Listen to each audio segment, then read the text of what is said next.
Sir வணக்கம் sir. Sir இன்னைக்கு தமிழ்நாடு எம்பிக்கள்லாம் பதவியேற்றிருக்காங்க. ஒவ்வொருத்தரும் பதவியேற்று முடிக்கிறப்போ ஒவ்வொரு வகையான கோஷம் போட்டிருக்காங்க. சசிகாந்த் செந்தில் வந்து எஸ்சி எஸ்டி மக்களுக்கு எதிரான அநீதிகளை நிறுத்துங்க அப்படின்றாரு. தயாநிதி மாறன் வந்து பேன் நீட் அப்படின்றாரு. ஒரு பதவியேற்பு உறுதிமொழி வாசிச்சுட்டு இப்படிலாம் சொல்லலாமா கூடாதாங்கிறது வேற விஷயம். ஒன்றிய அரசனுடைய பரிதாப நிலையை பார்த்து கஷ்டமாக இருக்குது. பதவியேற்பு வந்து வேடிக்கையாக இருக்குது. அவர் மோடி பதவி ஏற்றுக்கிறாரு, எல்லாம் ஆள் மாற்றி ஆள் வந்து அரசியல் சட்டத்தை தூக்கி காட்டுறது, அவரை வந்து இது அவர் பதவியேற்பே வந்து கேலியும். ஒரு பிரைம் மினிஸ்டர் பதவி ஏற்றுக்கும் போது இவ்வளோ கேலியும் கிண்டது நான் பார்த்ததே இல்லை. என்ன நடக்குதுன்னே தெரியல. ஆனால் அதில் ஒரு பெரிய ஒரு விஷயத்தை நான் என்ன பார்த்தேன்னா, எந்த கட்சிக்காரனாக இருந்தாலும் எந்த மாநிலத்திலிருந்து தேர்ந்தெடுக்கப்பட்டாலும் அவனுடைய தாய்மொழியில் பதவி பிரமாணம் பண்ணிக்கிட்டாங்க. அது ஆச்சரியமாக இருக்குது. அந்த சுரேஷ் கோபி பாஜக எம்பி மலையாளத்தில் பதவி ஏற்றுக்கிறார். அவன் ஒவ்வொருத்தரும் அந்த கட்சி வேறுபாடு இல்லாமல் தன்னுடைய தாய்மொழியில் பதவி ஏற்றுக்கிறான். ஒரிசாவை சேர்ந்த பாஜக எம்பி வந்து ஒரிசா மொழியில் பதவி ஏற்றுக்கிறாரு. ஸோ ஒரு காலத்தில் இங்கிலீஷு இல்லாட்டி ஹிந்தி அதில் தான் பதவி ஏற்றுக்குவாங்க. அப்புறம் வந்து நம்ம தமிழக எம்பிக்கள்லாம் தகராறு பண்ணி முதலாக வந்து தமிழில் பதவி ஏற்றுக்கிற இது தாய்மொழியில் பதவி ஏற்றுக்கிட்டது வந்து திமுக தான் ஆரம்பிச்சிது. 57ல் 2 பேர் எம்பியாக தேர்ந்தெடுக்கப்பட்டாங்க. ஏவிகே சம்பத் ஒன்று, தர்மலிங்கம்னு ஒருத்தர். இவங்க 2 பேர் தான் எம்பியாக தேர்ந்தெடுக்கப்பட்டாங்க திமுகவிலிருந்து. அவங்க ஏவிகே சம்பத் வந்து இங்கிலீஷில் பதவி ஏற்றுக்கிட்டாரு. தர்மலிங்கம் வந்து அனுமதி வாங்கிட்டு தமிழில் பதவி ஏற்றுக்கிட்டார். அதுதான் முதல் முறையாக இந்திய நாடாளுமன்றத்தில் தமிழ் பேசினார். அவர் தமிழில் பர்மிஷன் வாங்கி தமிழ்லேயே தான் பூரா பேசினார் எம்பியாக இருக்கிற. அப்படி ஆரம்பித்தது தான் தமிழ்நாட்டு எம்பிக்கள் ஆரம்பித்தது தான். அப்புறம் வந்து இன்றைக்கி எந்த ஊருக்கு போயிடுச்சுன்னா பதவி பிரமாணத்துக்கு அவங்களுடைய தாய்மொழியில் பதவி பிரமாணம் பண்ணிட்டு இது என்ன ஆரம்பிக்குதுன்னா, மாநில சுயாட்சியை வந்து சக்தி வாய்ந்த அமைப்பாக மாறிக்கிட்டு இருக்குது. ஒன்றிய அரசை வச்சுக்கிட்டு எங்களை இனிமேல் மிரட்ட முடியாதுங்கிறதுக்கு அடையாளம். நீ பாஜகவாக இருந்தாலும் எங்களோட மாநில உணர்வுகளை நீ மதிக்கலான்னு உன்னை சட்டம் பண்ண மாட்டானோ அவங்க எம்பிக்களே அவங்களுடைய தலைமைக்கு கொடுத்த எச்சரிக்கையாக தான் இதை நான் பார்க்குறேன். இது 2 விஷயம் நடந்துருக்கு. அப்போ போன தடவை வந்து பதவி ஏற்றுக்கிட்ட போது ஜெய் ஸ்ரீராம்னு கற்றுனாங்க பாஜக எம்பிக்கள். அப்போ திமுக எம்பிக்கள் எந்திரிச்சு பெரியார் வாழ்கன்னு கற்றுனாங்க. போன தடவை அது நடந்தது. இந்த தடவை பார்த்தாக்கா இவங்களுக்கு மைனாரிட்டியாக மாறுறதுனால அத்தனை பேர் சேர்ந்து இவங்க தலைமையில் ஏறி பேச்சு விட்டாங்க. ஆக என்ன ஒரு பலவீனமான ஒன்றிய அரசு அமைஞ்சிருக்குதுங்கிறதுக்கு இதை விட என்ன ஆதாரம் வேண்டியிருக்குது? அவங்களால கேட்க முடியல.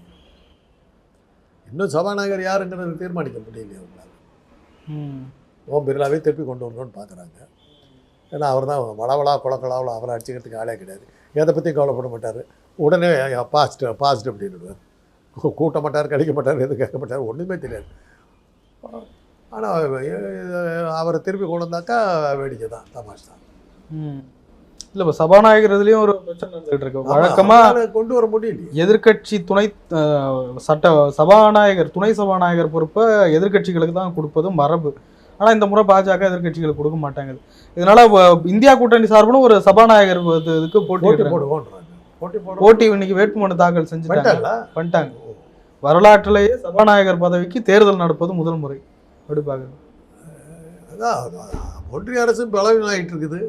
பாஜக ஆட்சிக்கு வந்தபோதே சொன்னாங்க நாடு பல்வேறு துண்டுகளாக சேதறதுக்கான வாய்ப்புகள் பாஜகவால் நடந்துடும் அப்படின்னு சொன்னால் அந்த சந்தேகத்துக்கு வலு கொடுக்குற மாதிரி இதெல்லாம் நடக்குது.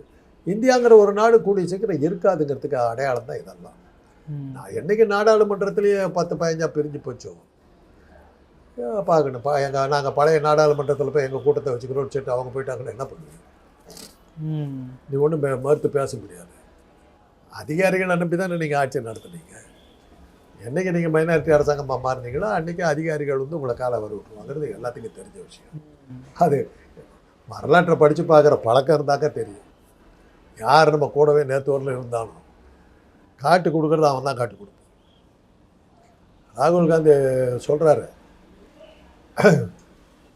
இந்திரா காந்தி இது பண்ணும்போது ஷூட் பண்ணி கொள்ளும்போது ராகுல் காந்தி சின்ன பையன் இங்கே போய் அந்த செக்யூரிட்டியாக இருந்த அந்த சீக்கிரட்டு தினம் வந்து எங்கள் அம்மாக்கிட்ட அப்படி வந்து பேசுவேன். என்னை எடுத்து கொஞ்சம் உனக்கு எப்படி மனசு வந்தது எங்கள் பாட்டியை கொள்றதுக்கு கேட்டு அந்த பையன் அழுது. அதாவது இதெல்லாம் என்னன்னா அந்த நேரம் வரும்போது எல்லாம் கழட்டிக்கிட்டு போயிடுவாங்க. அந்த நாடு ஒன்றா இருக்குதுங்கிறதெல்லாம் அந்த அதாவது அந்த பாதுகாக்க வேண்டிய அதிகாரியே வந்து கொள்றான்னாக்கா என்ன அர்த்தம்? அதுதான் அதிகாரம் இருக்கும். பாதுகாப்புக்காக நின்று காவல்துறை அதிகாரி பிரைம் மினிஸ்டரை சுட்டுக் கொள்றாங்க. அவங்களுக்கு அந்த நேரம் வந்து அதை செஞ்சுருவாங்க. அதே தான் வரலாற்றை படித்து பார்த்தீங்கன்னாக்கா அதிகாரிகளால் காட்டி கொடுக்கப்பட்டு ஜெயிலுக்கு போன அரசியல்வாதிகள் மிக அதிகம். தன்னை காப்பாற்றிக்கிறதுக்கு யாரை வேணாலும் காட்டி கொடுப்பாங்க. அதனால் இன்றைக்கி ஒரு மோடியை தப்பிச்சுக்கிட்டு இருந்ததுக்கு காரணம் அதிகார வர்க்கம் கையில் இருந்தது. அமலாக்கத்துறை, தேர்தல் ஆணையம், சில நீதிபதிகள் இவங்களை வச்சுக்கிட்டு தான் ஆட்சி பண்ணிக்கிட்டு இருந்தாங்க. இன்றைக்கி அது போயிடுச்சு. என்றைக்கு மைனாரிட்டி அரசு ஆணைங்களோ அவங்க 3 பேரும் உங்களை காலம் விட்டுருவாங்க. எதிர்பார்க்கலாம். நவீன் பட்நாயக் கூட பாஜகவுக்கு இனி ஆதரவு இல்லை, எங்கள் எம்பிக்கள்லாம் பாஜகவுக்கு ஆதரவு கொடுக்க மாட்டாங்க அப்படின்ட்டாரு. அவர் கட்சி இல்லை உண்டு இல்லைன்னு பண்ணார். முறவாடி கெடுக்கிறதுல பாஜக வச்சுக்கிறதுக்கு ஆளே கிடையாது. இன்றைக்கி அதனுடைய விளைவு தானே இன்றைக்கி பழனிசாமி தலைமையில் இருக்கிற அதிமுக காணாமல் போயிடுச்சு. எப்பேற்பட்ட கட்சி இல்லாமல் பண்ணிவிட்டாருங்க. அவங்க கூட சேர்ந்தவங்க எல்லாம் காட்டி நிதிஷ்குமாரும் சந்திரபாபு நாயுடு அப்படியே கொஞ்சம் அப்படியே ஓட்டிக்கிட்டு இருக்காங்க. என்றைக்கு அவங்க தலையில் நிதிஷ்குமார் ஒருத்தர் தான் பாஜகவினுடைய சதிகளை எல்லாம் முறிஞ்சு அடிச்சுட்டு பீகாரில் கொண்டு வந்தவர் அவர் ஒருத்தர் தான். மற்ற எல்லோரும் சிவசேனா அசைக்க முடியாத கட்சியாக இருந்து 2 உடைச்சாங்க. அவங்கக்கிட்ட சிக்கினவங்க அத்தனை பேர் அதோட கதி தான். அதனால தான் ஆக அந்த அந்த கூடா நட்பு தீரா இடும்பை தருங்கிறதுக்கு அடையாளம் தான் அது. நவீன் பட்நாயக்கு தேவையில்லாமல் கூட இருந்தார். ஒழிச்சு கட்டி கட்சியை காலி பண்ணிட்டார். ஒரு சீட்டு கூட ஜெயிக்கல அவர் எம்பி தேர்தலில். சைபர் கடைசியில் என்னாச்சு? ஆனால் ராஜ்யசபாவில் இவருக்கு 9 எம்பிக்கள் பார்த்துக்கிறேன் நான். அது இல்லாட்டி போனால் அவருடைய சர்வைவில் இல்லாமல் போயிடும். நாடாளுமன்றத்தில் ஒரு குரலுக்கு இடமே இல்லையே. அவர் இப்போ முழுக்க தோற்க வலிச்சு எடுத்துட்டாங்க. கூட ஒழுக்கம் காட்டி கொடுத்துருச்சு. இப்போ அவருக்கு புத்தி வந்துருக்குது. அன்றைக்கி சொன்னபோது அவர் கேட்கல, கூடவே சேர்ந்துட்டு ஆடினார். தனக்கு அடி விழுந்தப்புறம் அவருக்கு புத்தி வந்துருக்கு. பார்ப்போம். கொஞ்சம் கொஞ்சமாக இப்போ ஒரு 15 நாள் அவ்வளோ ஆட்சி அமைச்சு அதுக்குள்ளேயே மோடிக்கு இவ்வளோ பிரச்சனைகள் வருது. அவர் எல்லாத்தையுமே ஒரு வழி பண்ணியிருக்காருங்க. அவர் கை வைக்காத ஆளே கிடையாது. யாராவது பண்ண அமலாக்கத்துறையில் உள்ளே தெரிய முடியாது. பழனிசாமி சசிகலாவில் ஏங்க உள்ளே போனாங்க, வெளியே வர போனாங்க. அமலாக்கத்துறையில் உள்ள தண்டியுடன் மிரட்டி தானே அத்தனை கட்சியும் அடக்கி வச்சார். இன்றைக்கி அமலாக்கத்துறை வந்து இப்போ உங்கள் பிடியில் இருந்து வெளியே வந்துருச்சு. அவ்வளோதான், பல்லு பிடுக்கப்பட்ட பாம்பு. வெறும் வெத்து பாம்பாக இருக்கிற அந்த ஒரு அடி முடிஞ்சு போச்சு. இதுதானே உண்மையை சொல்ல போனாக்கா மோடி பேசாமல் வாரணாசியில் அவர் தோற்று போயிருக்க வேண்டியவர். தேர்தல் ஆணையத்தோடைய உதவினால தான் அவர் தப்பிச்சு வந்தார். பேசாமல் தோற்று போய் வீட்டுக்கு போயிருக்காரு. இந்த அசிங்க அவமானம் எல்லாத்தையும் படுறதை விட பாருங்களேன், ஒரு இத்தாலிக்கு போன உடனே திரும்பி வர்ற ஆளாக அவர் வெளிநாட்டுக்கு போனால் 10 நாடுகளெல்லாம் சுற்றி விட்டு பொழுது டைம் கிடைச்சாக்கா இந்தியாவுக்கு வந்துட்டு போகிற ஆள் போயிட்டு பாரு 2வது நாள் ஓடியாந்துட்டார் திரும்பி. ஏன் அங்கே போயிருக்கிற நேரத்தில் கட்சி கவுத்து பதவி பிடிக்கிட்டாங்கன்னா என்ன பண்ணுறது பயத்தில் உடனே ஓடிடுறாரு. அப்படி வர்ற ஆளாக அவர் ஃபாரின் போனார். உடனே ஓடியாந்துட்டார். வந்து பார்லிமெண்ட் வந்து நிற்கிறாருங்க. அது ஒரு ஆச்சரியம் இல்லை உங்களுக்கு? நாடாளுமன்றத்துக்கு அவர் என்றைக்கு வந்திருக்காரு? வந்து நிற்க வேண்டிய துர்பாகியத்துக்கு வந்துட்டார். அதை நினச்சி பார்க்கும்போது இந்த வேடிக்கையும் பார்க்கறதுக்கு நல்லா தான். இந்த முறை மெஜாரிட்டி இல்லை, மோடி எதிர்கட்சிகளை கொஞ்சம் அரவணைச்சு போவார்னு நினைக்கிறீங்களா? அவருக்கு அந்த புத்தி தெரியாது. அவருக்கு அதை பற்றிலாம் ஒன்றும் தெரியாது. இன்னும் அவர் அந்த பழைய ஞாபகத்தில் தான் அந்த ஆணவத்தில் தான் பேசிக்கிட்டு சுற்றிக்கிட்டு இருக்காரு. அது போகணும். ஒரு பாலத்தை திறக்கிறாரு, கீழே பூரா வீரல் விட்டுருக்கு. அதை அப்படியே எடுத்து போடுறாங்க. அவர் நடக்கிற பாதையில் போட்டு 2 நாள் ஆகல, பாலம் உடையிற நிலைமையில். இது மாதிரிலாம் நடக்குது. இதெல்லாம் வந்து அலட்சியப்படுத்திட்டு ஒரு காலத்தில் அவர் சுற்றிக்கிட்டு இருந்தார். இன்றைக்கி வந்து அவர் செய்கிற ஒவ்வொரு செயலையும் வந்து விமர்சனம் பண்ணுறாங்க. அடுத்த செகண்டு வந்து டிஜிட்டல் மீடியாவில் வந்துருக்கு. அச்சு ஊடகங்களும் நீ கையில் வச்சுக்கிட்டு இருக்கிற, சேட்டலைட் டிவியை கையில் வச்சுட்டு இருக்க, டிஜிட்டல் மீடியாவை என்ன பண்ணுவேன்? நீ ஒன்றும் பண்ண முடியல. அது உனக்கு இருக்கிற பெரிய தலைவலி அதுதானே. நீங்கள்லாம் தான் தலைவலி. உங்களை ஒன்றும் பண்ண முடியல அவரால். சேட்டலைட் டிவியில் வந்து சேட்டலைட் கனெக்ஷனை கட் பண்ணிடுவேன்னு சொல்லி மிரட்டலாம். உங்களை என்ன பண்ண முடியும்? ஒவ்வொரு வீட்லேயும் வந்து எல்லா செல்ஃபோனுமே அப்படின்ட்டு போக முடியும். நீங்கள் அதில் மாட்டிக்கிட்டார். அவர் பரிதாபம் தான். இந்த தேர்தல் வந்து மக்கள் அவருக்கு நல்ல தோக்கடிச்சிருந்தா கூட இந்த பிரச்சனை இருந்திருக்காரு. அவரை ஜெயிக்க வச்சு இருக்கவும் விடாமல், தூங்கவும் விடாமல், வாழவும் விடாமல் சாகவும் விடாமல் பண்ணிட்டாங்க. இதை போன்ற ஒரு பயங்கரமான ஒரு சூழ்நிலை அவருக்கு வந்துருக்குது. அதை நினச்சி பார்க்கும்போது நீ பண்ண ஆடிய ஆட்டம் என்ன, ஓடிய ஓட்டம் என்ன, அந்த பாட்டு தான் ஞாபகம் அனுபவிக்கிறது. மோடி ஆட்சி இவ்வளோ சிரமங்களோட போகுது, இது ஆர்எஸ்எஸ் எப்படி சார் பார்க்கும்? ஆர்எஸ்எஸ் மோடியை கை விட்டுட்டு ஒரு ரொம்ப நாள் ஆச்சு. கை விட்டுட்டாங்க. ஆமாம், மோடிக்கு கீழே தான் ஆர்எஸ்எஸ்ஸே இருக்குன்னாங்க. ஆர்எஸ்எஸ் கீழே தான் மோடி இருந்தார். மோடி வர்றதை அவங்க விரும்பலை. என்னன்னாக்கா அவங்க ரூல் பிரகாரம் 75 வயசு ஆகிடுச்சுன்னா பதவி விட்டு விலகிடணும். ரெண்டாவது 2 முறைக்கு மேலே அவங்க பதவியில் இருக்க விட மாட்டாங்க. இவங்களை மிரட்டிக்கிட்டு தான் உள்ளே வந்து உட்கார்ந்தாரு. மைனாரிட்டியாக வந்தாங்கன்னு மோகன் பகவத் தன்னுடைய சுயரூபத்தை காட்டினார். அறியாமையும் ஆணவத்திலையும் வந்து இந்த ஆட்சி நடந்துக்கிட்டு இருக்குது, மணிப்பூரில் என்ன நடக்குதுன்னே தெரியலன்னு அவருக்கு எச்சரிக்கை கொடுத்துட்டாரு. That's the beginning. அதுதான் ஆரம்பம். ஆர்எஸ்எஸ் வந்து உன்னை இறக்கி விடுறதுக்கு ரெடி ஆகிடுச்சு. பாஜக ஆட்சி நீடிக்குங்க, 5 வருஷம் நீடிக்கிறதுக்கு வாய்ப்பு இருக்குது. மோடி பிரதம மந்திரியாக இருப்பாராங்கிறது கேள்விக்குரியது. இதை ஞாபகம் வச்சு. பாஜக ஆட்சி 5 வருஷம் இருக்கிறதுக்கு வாய்ப்புகள் இருக்குது.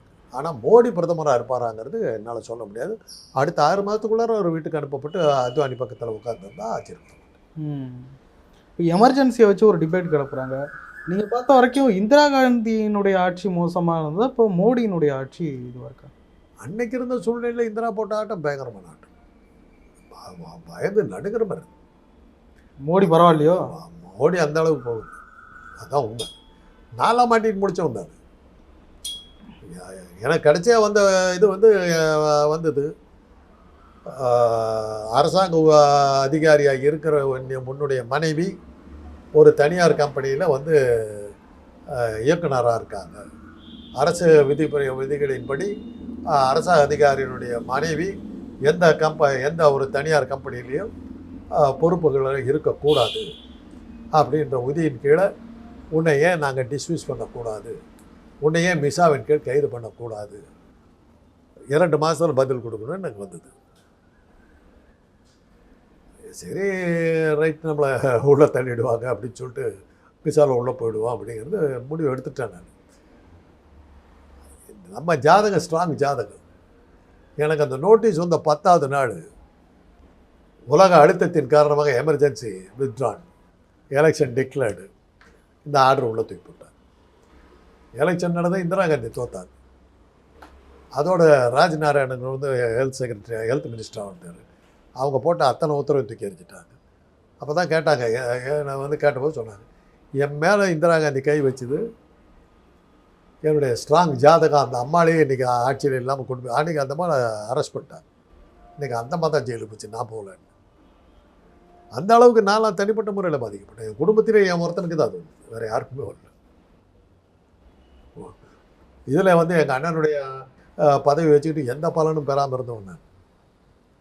குடும்பத்தில் எல்லாத்துக்கும் எதோ பண்ணார். எனக்கு நான் வந்து அவருடைய வீட்டில் இருந்து வீட்டை பார்த்துக்கிட்டேங்கிறது தவிர வேறு எந்த சலுகை. அவரால் எனக்கு கிடைச்ச பெரிய நன்மை என்னன்னாக்கா, அன்றைக்கெல்லாம் அந்த சினிமாங்கிறது பெரிய விஷயம். ப்ரீவியூ போடுவாங்க, படம் தயாரித்து ப்ரீவியூ போடுவாங்க. அந்த ப்ரீவியூ நிறையா பார்த்தேன். அதுதான் எனக்கு கிடைச்ச லாபம். அதை தவிர ஒரு பெரிய ப்ரீவியூவில் வந்து எல்லா நட்சத்திரங்கள்லாம் வருவாங்க. அப்புறம் கொஞ்சம் டின்னர் கின்னர்லாம் கொடுப்பாங்க. அதில் எல்லாம் கலந்துக்கிட்டு இந்த நட்சத்திரங்களை பழகிறதுக்கு வாய்ப்புகள்லாம் கிடைச்சதுங்கிறது தான் நான் வந்து திமுக மந்திரி சபையில் எங்கள் அண்ணன் மந்திரியாக இருந்ததில் எனக்கு கிடைச்ச பெரிய லாபம்னு எடுத்தால் இது ஒன்று தான். வேறு எந்த வகையில் என்ன பெருசாக பாரு. ரொம்ப பேர்த்துக்கு என்னை யாருன்னே தெரியாது. சில பேர் என்ன நினச்சிக்கிட்டா, அது குறிப்பாக அந்த சினிமா துறையை சேர்ந்தவங்கெல்லாம் பரவாயில்லையா, ராஜாராம் வீட்டில் இருக்கிற ஒரு வேலைக்காரன் கூட ரொம்ப டீசெண்டாக ட்ரெஸ் பண்ணிட்டு இருக்காரு, அப்படி தான் என்ன நினச்சிக்கிட்டாங்க. அப்படி தான் இருக்கும். இந்திரா காந்தி வந்து அவசர நிலை காலத்தில் பண்ணதை நீங்கள் எடுத்து பார்த்தீங்கன்னா, ஒப்பிட்டு பார்த்தீங்கன்னாக்கா பாஜக அந்த அளவுக்கு மோசமாக. அதான் அது உண்மையை நான் சொல்கிறேன். அந்த உண்மையை நான் சொல்கிறேன். திமுக இப்போ மிசாவில் கைதாக்கப்பட்ட திமுகவினரெல்லாம் ஜெயிலில் பட்ட அவஸ்தை எனக்கு பார்த்த முறையில் எனக்கு தான் தெரியும். திராவிட கழகத்தை சேர்ந்தவங்களும் திமுகவினரும் இப்போ போலி சிறைச்சாலை கொடுமைங்கிறது பயங்கரமாக இருக்கும். கண்ணால் பார்த்தவங்க அந்த அளவுக்கு இவங்க இல்லை, அந்த அளவுக்கு பார்த்தவங்க பண்ணி மாட்டிக்கிறாங்க. அதுதான் பாஜகவில் இருக்கிற பிரச்சனையே. என்னென்னா, மோடி ஏதாவது ஒரு தப்பு பண்ணுவார், அந்த தப்பு எப்படி பண்ணாருங்கிறது பிக்சரைஸ் பண்ணி அதையும் காட்டிவிடுவாங்க. உதாரணத்துக்கு சொல்லணுன்னாங்க, மகாபலிபுரத்தில் குப்பை பொறுக்கினாரு. அந்த குப்பையை எப்படி போட்டாங்கிறதையும் படம் எடுத்து அதையும் காட்டிவிட்டாங்க. நாங்கள் தான் முதல்ல குப்பையை கொண்டு போட்டோம், அங்கே வந்து அவர் பொறுக்கி எடுத்தார். இப்படியெல்லாம் பண்ணி அவர் மானத்தை வாங்கிவிட்டாங்க. அப்புறம் வந்து ஒரு பாலம் திறக்கிறாரு, 2 பக்கமும் ஈக்காக்கா இல்லை, கையாட்டிக்கிட்டு போகிறாரு. யார் கையாட்டாரு அதையும் காட்டுறாங்க. இந்த மாதிரி அவரை வந்து கேவலப்படுத்திக்கிட்டே இருந்தாங்க. அந்த சாமர்த்தியம் கூட அவருக்கு இல்லை, ஏமாத்துற சாமர்த்தியம் கூட மோடிக்கு இல்லை. பத்திரிகைகளாக அவரை காப்பாற்றுறாங்கங்கிறதுனால அவர் தப்பிச்சுக்கிட்டு போனாரே ஒழிய, அவ்வளவு கேவலமான முறையில் அவருடைய செய்தி தொடர்பாளர்கள்லாம் இருந்தாங்க. அதை விட கேவலம்னாக்கா அண்ணாமலை வந்து அவர் இந்த எலெக்ஷனுக்கு முன்னாடி ரோட் ஷோ நடத்தினார். அதை விட பரிதாபமான ரோட் ஷோ எப்போ எங்கேயாவது நடத்துவாங்க? ஆளே இல்லாத ரோட்டில் போகிறாரு. ரங்கநாதன் தெருவுலேயும் அவர் வந்து அன்றைக்கி ஆள் இல்லைன்னாங்க. அந்த அளவுக்கு அண்ணாமலை ஒரு கேவலமான ரோட் ஷோ நடத்தினார். அந்த அண்ணாமலையை வச்சுக்கிட்டு தான் அவர் மாநில தலைவராக வச்சுக்கிட்டு இருந்தார். மோடி அதை விட அச்சிக்கப்படுத்துறதுக்கு என்ன? அந்த ரோட் ஷோ 3மே ஃபெயிலியர் ஆச்சு. ஏன் ஆச்சு? கட்சிக்காரர் சரியில்லை. அதை சரியாக நடத்துறதுக்கு கூட அந்த கட்சியில் இருக்கிற தலைமைக்கு சக்தி இல்லை. ஒரு மாநில தலைவரை கேட்கறதுக்கு கூட அவங்களுக்கு சக்தி இல்லை. அந்த அளவுக்கு பலவீனமாக இருந்தாங்க. அதுதான் காரணம். ஆனால் இந்த கம்பேரிசன் நீங்கள் எடுத்தீங்கன்னாக்கா, இந்திரா காந்தி கூட இருந்தவர்கள் வந்து அந்த அவசர நிலை காலத்தில் அவங்க எந்த அளவுக்கு அவங்கள பாதுகாக்க முடியுமோ அந்த அளவுக்கு அந்த அம்மாவை பாதுகாத்தாங்க. அதே சமயத்தில் அவசர நிலைக்கு ஈக்குவலாக இவர் கொண்டு வரணும்னு பார்க்குறாரு. இவரை காட்டி கொடுக்குற ஆட்கள் நிறையா இருக்கிறாங்க. அவங்க விவரம் தெரிஞ்சவங்களா செஞ்சாங்களா, இல்லை இவங்க விவரம் புரியாதவங்களா இருந்தாங்கன்னு புரியல. அந்த உதாரணமே அதுதான். மகாபலிபுரத்தில் குப்பையை கொண்டு போட்டதையும் படம் எடுத்து அதையும் சேர்த்து காட்டினாங்க. அது அந்த அளவுக்கு கையாளாகிற ஒரு கூட்டத்தை வச்சுக்கிட்டு மோடி ஒப்பிட்டு பார்த்தீங்கன்னா, இந்திரா காந்தி அவசர நிலை காலத்தில் பண்ணது இதை விட கொடுமை அதிகமான கொடுமை. அது வரலாற்றில் மிகப்பெரிய கருப்பு, அதில் சந்தேகம் கிடையாது. வேறு விஷயங்களை போயிருந்தோம். நன்றி சார்.